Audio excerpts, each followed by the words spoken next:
Hello. I don't know about you, but I have been feeling the need to be a little bit more glamorous. Things are opening up here in California, and we can actually go out and hang out with other people. It's amazing. So, a month back, Gertie from Charm City Patterns released this blouse pattern on her Patreon page, which is fabulous, by the way. And I made this wearable mock-up to see if I liked it, and I would say I needed to go down a size, and it's kind of, I got broad shoulders and I just feel like it's making me look really broad. So I want to do a pattern hack on this blouse because it reminded me of this top that Marilyn Monroe wears in Gentlemen Prefer Blondes. And then I got this crazy tool at an estate sale. It is an insertion maker for my singer. So we're gonna put these guys together. I'm gonna do a pattern hack on this and make some insertion and make this Marilyn Monroe blouse. Welcome to Queen Deluxe. I'm Bronwen. Let's do some vintage sewing. We're gonna start by tracing the pattern. I'm gonna take it down a size from the size I did last time. I'm going to end up raising the shoulder line from what it's sort of a guesstimate of what I think it will be. So I'm gonna keep the V at the center front and raise it up at the shoulder. And then I'm gonna lengthen the arms and cut it out of a mock-up fabric. This pattern is done with a stable knit. There's a bunch of information on what kind of knits to use in Gertie's pattern. Added some elbow darts at the sleeve, and I'm sewing those up now. Now I've got to figure out this turtleneck situation. This is what the pattern pieces ended up looking like. So this top of the neck right here is just straight across, and I've brought that up like this. So this is my original Gertie pattern front yoke. So just so you can see how much I've added. So I've just come up kind of straight, and then it curves up to go up to the neck. And then here's the back. It kind of curves up and comes around like this. So the back does dip down.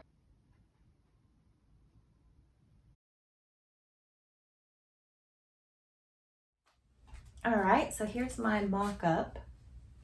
Feel like I have brought it up on the shoulder, but I feel like it needs to come up a little bit more and maybe raised up just because of the bras that I have, so that it really hits above all the bra line.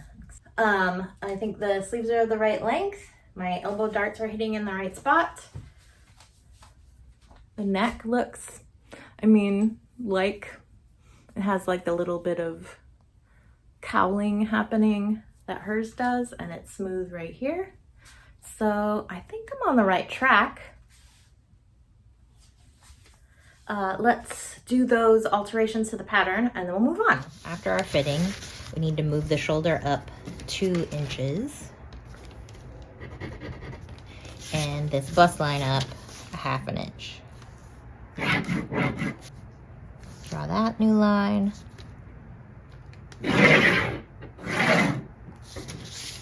And then this one.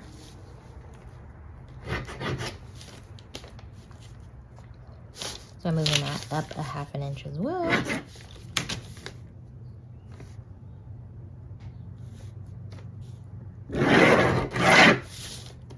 Okay? Ish. I need to take some off the shoulder there. So I'm gonna cut it,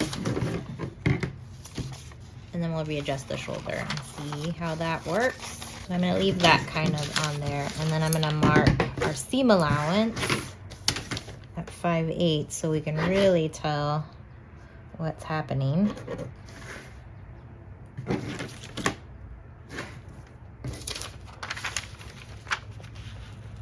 Okay. Oh no, should fit. I will smooth this out a bit. Got a little pointy there. So I'm just gonna smooth that out. That looks good. And the new front. Okay, so I can mark them now. So this front's gonna be on the fold.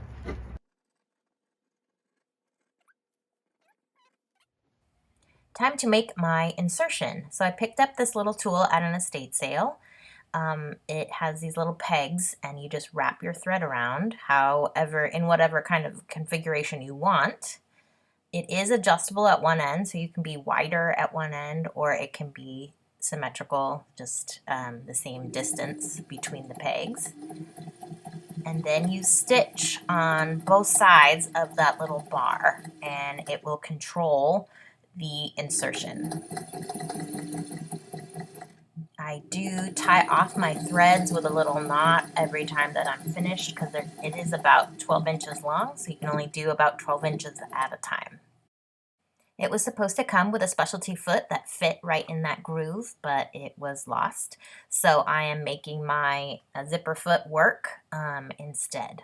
After you sew on both sides in between on the little groove, then you just remove it and you have your insertion.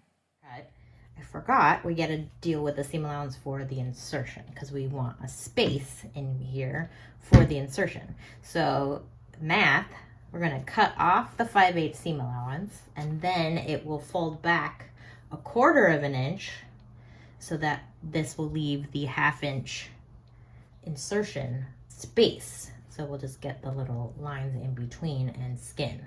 Does that make sense? I hope so.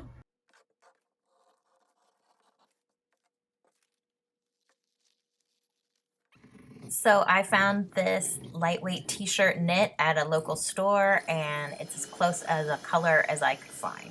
So we're gonna go with it. So there's the stay stitched neck and my little elbow darts.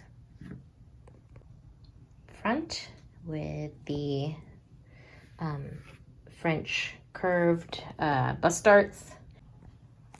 All right, so this is the neck piece, center back, center front, shoulder seams coming up around the neck. And I have stitched that at 5/8 and then trimmed it down to 1/4 and pressed. And now I'm going to attempt to put in my insertion. So we're gonna see how this goes. I probably should be testing this first, but I'm just going to go for it because why not? Okay, wish me luck. All right, so I ran a stay stitch along the edge of my yoke piece, and then I am simply, famous last words, going to lay my insertion stitching right on that stay stitch line.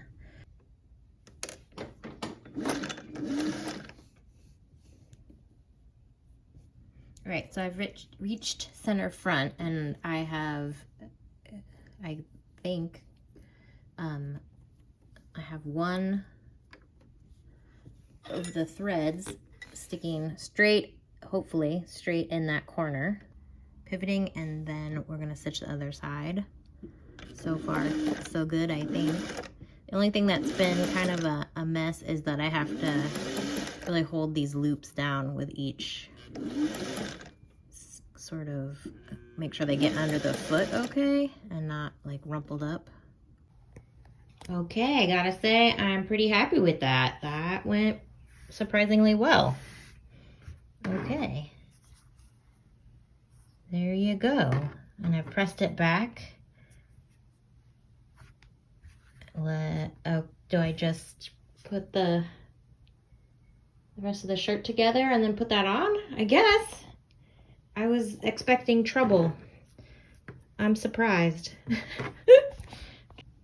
All right, so I have stitched that shoulder and under the arm together and overlocked. I did a small little zigzag. So now I'm ready to put the yoke in.